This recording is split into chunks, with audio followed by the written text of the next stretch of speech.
Welcome to the PDX files. Each week we dive into the weird and the unexplained here in the Pacific Northwest and beyond. My name is Peej. And I am Mac. Mac, what are we talking about today? Well, today we're going to be talking about potentially the first UFO sighting in America caught on camera, and that's a pretty interesting thing. They certainly had the ability to catch these things on camera before, but even back in the 40s. But this is an interesting one, and there's some pros and cons to this one, but we're best just to dive on in. All right. Well, as usual, I have not seen this video, so my reactions will be very unbiased. Here we go. Picture a typical UFO sighting. In your imagination, what time of day is it? Night, right? But our first case tonight features one of the oldest recorded instances of daytime flying saucers. And for the past 70 years, it's been deemed unexplained. Take a look. It's a muggy summer morning I had on never July seen this one 16th, before. 1952. Me neither. Around 10 a.m., 21-year-old Shell Alpert, a Coast Guard seaman and naval photographer, is inside his photo lab at the air station in Salem, Massachusetts, cleaning his camera. Glancing out the window, he suddenly spots strange lights in the sky. Quickly, he snatches his camera off the desk and makes UFO history. There's some old Four school mysterious shit lights appear in an asymmetrical V formation in the sky above the airfield to the right of some power plant smokestacks. The lights don't seem to resemble distinct geometric shapes, but instead resemble rough blobs of illumination. Journalist MJ Benaya speaks to the 70 years of street cred these blurry photos have earned in the UFO community. Street cred. Let's just call that out for the first part of it. But that's interesting. It doesn't seem like it would be something staged. And you say he was working for the Coast Guard, right? So, he's just looking at the window. He sees some crazy shit. He grabs his camera and then takes that photo. And that definitely, now there's some interesting things in this video that kind of, again, will take you into different directions as far as like skeptic or possibility. But the fact that it hasn't been debunked in 70 years is very, very interesting. So anyway, that's my opening salvo. I mean, and obviously, for those who are watching this on YouTube, you'll see that it kind of looks like definitely saucer-like in appearance there. So, yeah, all right, yeah, definitely. We'll continue. The fact that this came from a Navy photographer only lends to its credibility with the mainstream press at the time. And when this picture came out, was released, it definitely hit newspapers around the globe. The Alpert photos were eventually analyzed as part of the government's massive Project Blue Book UFO investigations. We know that there were professors from various universities, including Harvard, who looked at this picture. We also know that there were a lot of intelligence agencies and operatives trying to assess what was going on here. Of all the Project Blue Book reports between 1947 and 1969, thousands and thousands and thousands of photographs and reports were submitted. Only about 700 or so remain, according to the Air Force, unidentified. This photograph is one of those examples. It seems the Alpert photos aren't the first UFO sighting to come out of Massachusetts. In fact, the first recorded UFO sighting in U.S. history occurred in Massachusetts in 1639 when Governor John Winthrop recorded a sighting in his journal. Oh. According to Winthrop's journal, 3 locals he described as sober, discreet men spotted a strange light in the night sky as they rowed their boat through a marsh. They claimed it moved with great speed like an arrow to a neighboring town. People claim that this is a solid UFO story, and it remains unknown to this day.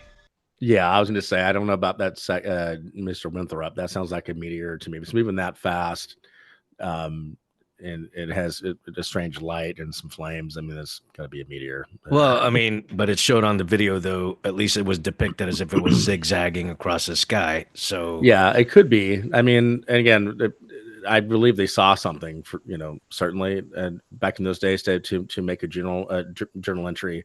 But again, they were also hanging women for being witches at the same time back in those days. So I don't know. I also like that, Mr. Winthrop had to clarify that they were sober at the time. So yeah, right. Lend some more credibility to that. Absolutely. The Winthrop diaries, the Alpert photos, still spark debate. Some think that this is definitive proof of extraterrestrials, and others think this is just a smudge on a lens. This is where it gets kind The of time of interesting. day may not seem like such a big deal with the Alpert photos, but in fact, it radically changes our entire investigation. You'll often see daytime photos where the sky is so bright it actually looks white. In this photo, not even close. I mean, look at this. The UFOs far exceed the daylight. Look at that. Not even the chrome car bumpers are shining as brightly. So what could possibly be so bright at an already well-lit time of day? We ask our experts to shine some light on this mystery. Okay, so I don't like this guy, this narrator particularly. He seems like an asshole. Like he's trying to treat it like a football game with this little, but he does bring up some good points. That's clearly a cloudy day. It looks like, with some dark, kind of like today is right now here in Oregon. So I do agree with him that it would have to be really interesting. Something really interesting is happening for it to be that bright to be able to be seen. Right. But as we'll see here in a minute, there might be some reasons behind that. Okay, here we go.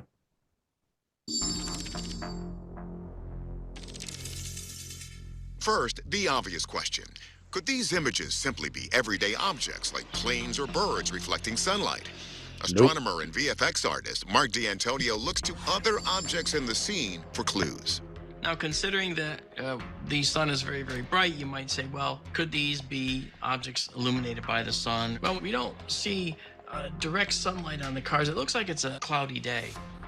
So these objects up here, they're exceedingly bright. Something lit up by the sun. Looking that bright, I think is a long shot. And I don't think that's what we're seeing here. Could this then be a deliberate camera trick, like double exposure? Astrophotographer Andrew McCarthy thinks it's worth a look. Double exposure, where you take two photos without advancing the film, and you end up with both exposures on the same slide. If you took a photo of your parking lot, your factory, and then you took a photo of just these four random bright lights, but in a dark room, you could potentially get a result like this. I think that this image is low contrast enough to explain that. But McCarthy admits that despite the low contrast, other tip-offs to double exposure seem to be lacking. Like the rest of the photo. Like, exactly. And you don't see that in the rest of the photo. There's nothing else that is resembling double exposure like that. The smokestacks, the factory, anything in the landscape. Yeah. So if they did that, they would have to have had like Photoshop and be able to insert that into the photo, which you can't do back in those days. I've got a theory right now. Okay. And I don't know whether it's going to be debunked by the end or not debunked, but if there will be alternate confirmed or explanations. Yeah. So obviously there was just a what do you call that? A reenactment at the start of the video of there were like window blinds and a camera peeking from the window blinds. I think I know where you're going with it. Yeah. Okay. So obviously, if, modern windows, even during that time, have, panes of glass. And so what if, and especially if it was bright, I mean, obviously if it's daytime, outside will be brighter than inside, unless you've got, the room that you're in fully illuminated. But let's say only one overhead light was on.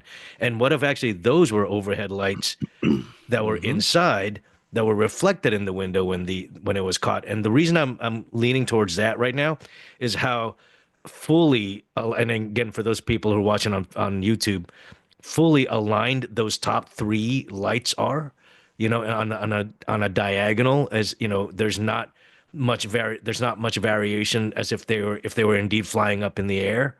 Like, how could you be? I mean, of course, if this was indeed alien technology, they could have achieved that much precision to be that aligned in the air. I don't know. Well, but I mean, I don't know about that part, because that's easily attained by even jets today. All the Blue Angel like stuff. Fully aligned though. I'm looking at this right now. Okay, like you could put a ruler on that, and I guarantee you, if you look at those, if you look at videos of like air shows, they can do this shit without any problem at all. Okay, all right. Yeah, even with stuff from back in the 80s, they can do that kind of thing.